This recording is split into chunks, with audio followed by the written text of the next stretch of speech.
ఇంకొకటి land resurvey and titling act గురించి. My god, అసలు ఎన్నికలు జరిగేటప్పుడు అయితే ఎంత దారుణమైన ప్రచారం చేసినారనంటే actually revolution. Land titling act అనేది ఒక రెవల్యూషన్.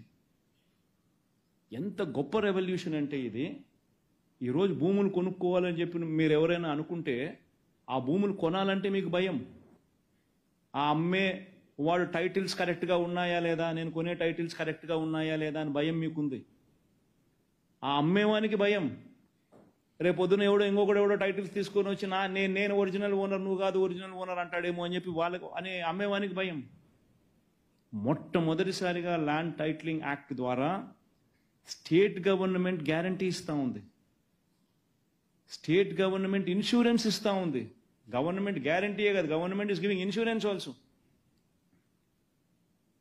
కొనేవానికి అమ్మేవానికి స్టేట్ గవర్నమెంట్ గ్యారంటీ ఇస్తూ ఉంది. నీ టైటిల్స్ నేను భరోసా అని.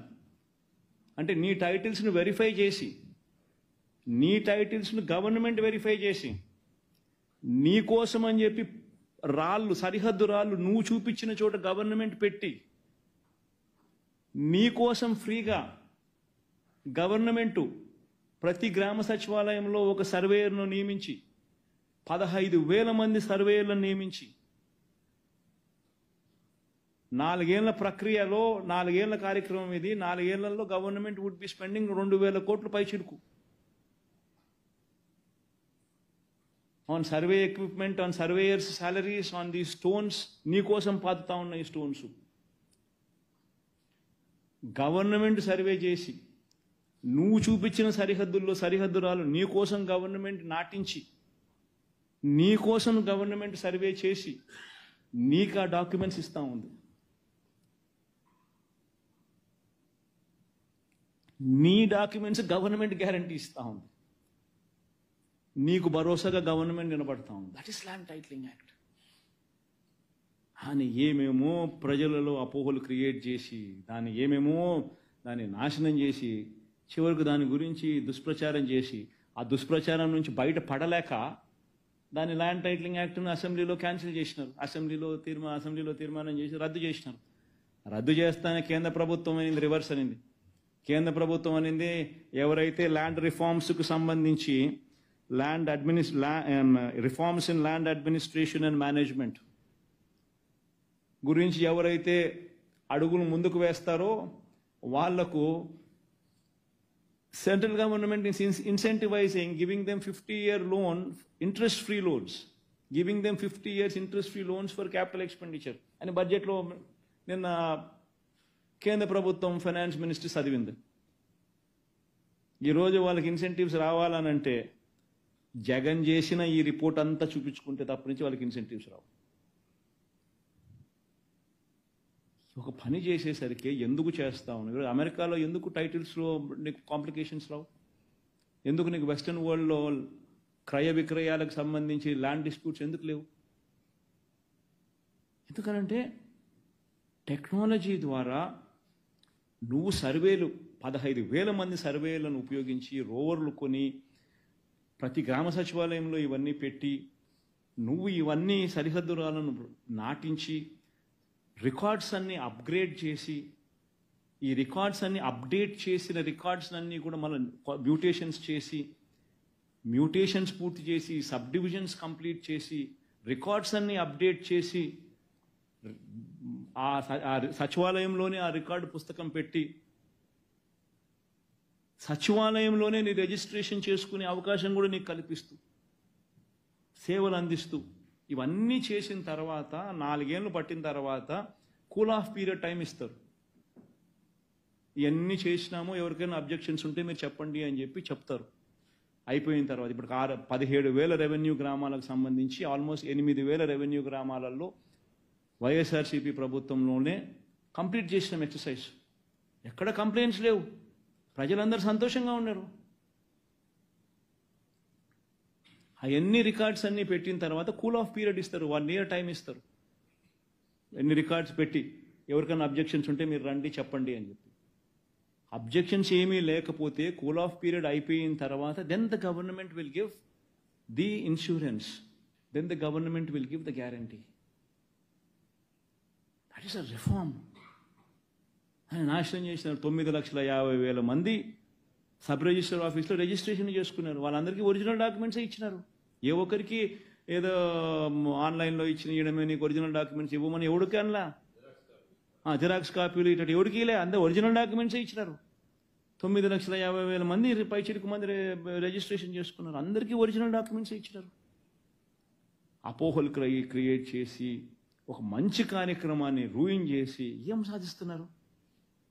అసలు నాకు ఒక్కొక్కసారి నిజంగా నాకు అనుమానం వేస్తాను. ప్రజలందరూ అప్రమత్తంగా ఉండాలి. ఇవన్నీ చేయకుండా చంద్రబాబు ఎందుకు అడ్డుకుంటున్నారు? ప్రజలందరూ ఆలోచన చేయాలి. బహుశా వాళ్ళ మనుషులు ఈ పత్రాలన్నీ కూడా మార్చేసుకొని, ఈ డాక్యుమెంట్స్ అన్నీ కూడా వాళ్ళ పేరుతో వాళ్ళు మార్చేసుకొని, అలా మార్చుకునేదానికి అవకాశం కల్పించుకునే దానికోసం చంద్రబాబు నాయుడు ఇదేమైనా చేయకుండా అడ్డుకుంటా ఉన్నాడా అన్నది ప్రజలందరూ ఆలోచన చేయాలి. ఎందుకంటే ఇది ఒకసారి జరిగిందని అనుకో, గ్రామ సచివాలయంలోనే జరుగుతుంది, సచివాలయం పరిధిలోనే సర్వే జరుగుతుంది, సచివాలయం పరిధిలోనే అదే వాళ్ళ ల్యాండ్లోనే రాళ్ళు పాతుతారు, వాళ్ళు చూపించిన చోటే. రికార్డ్స్ అన్ని వాళ్ళ చేతుల్లోనే ఇస్తారు. అప్డేట్ చేసిన రికార్డ్స్, మ్యూటేషన్స్ అప్పటికప్పుడే జరిగిపోతాయి, సబ్ డివిజన్స్ అక్కడికక్కడే జరిగిపోతాయి. జరిగిపోయిన తర్వాత వాళ్ళకి అందరికీ ఇస్తారు. ఇవన్నీ అక్కడే జరుగుతాయి. ఇవన్నీ జరగకోకుండా డిస్ప్యూట్లను అట్లనే పెట్టి చేసేసి ల్యాండ్ డిస్ప్యూట్స్ అన్ని అట్లనే కొనసాగించి చంద్రబాబు నాయుడు తక్కువ రేటుకు వాళ్ళ మనుషులు దీన్ని కొనుగోలు చేసేదానికోసం ఆ రకంగా చంద్రబాబు నాయుడు ఏమైనా చేస్తూ ఉన్నాడేమో ప్రజలందరూ కూడా ఆలోచన చేయాలి.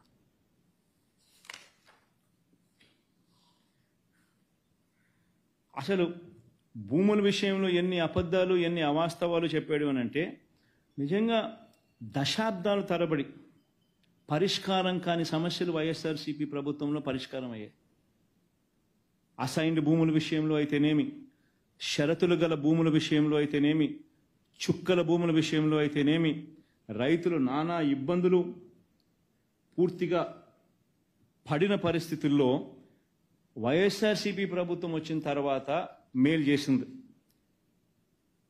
97,000కు పైగా కుటుంబాలకు చెందిన 2,06,171 ఎకరాలకు సంబంధించిన చుక్కల భూములను వాళ్లకు పూర్తి హక్కులు కల్పిస్తూ చంద్రబాబు నాయుడు ప్రభుత్వం ఒకే ఒక మెమోతో 22A పెట్టి ప్రాహిబిటెడ్ కేటగిరీలో పెడితే రిలీజ్ చేసింది. దీనివల్ల 97,000 మందికి మేలు జరిగింది, కుటుంబాలకు మేలు జరిగింది. 2,06,000 ఎకరాలకు సంబంధించిన చుక్కల భూములు, 22,000 మంది రైతులకు సంబంధించి 35,000 ఎకరాలపై షరతుల గల భూముల పేరుతో చంద్రబాబు నాయుడు 22A పెట్టాడు. మన ఆవనగడ్డ ఈ ప్రాంతానికంతా ఆ ప్రాంతానికంతా పోయి చూస్తే ఇదే ప్రాబ్లం. 35,000 ఎకరాలకు పైగా షరతులు, 22,000 మంది రైతులకు సంబంధించి షరతులు గల భూములపై తాను ఆంక్షలు పెడితే వాటిని తొలగించి ఆ రైతులకు మంచి చేస్తే కరప్షన్ అంటాడు ఈ మనిషి.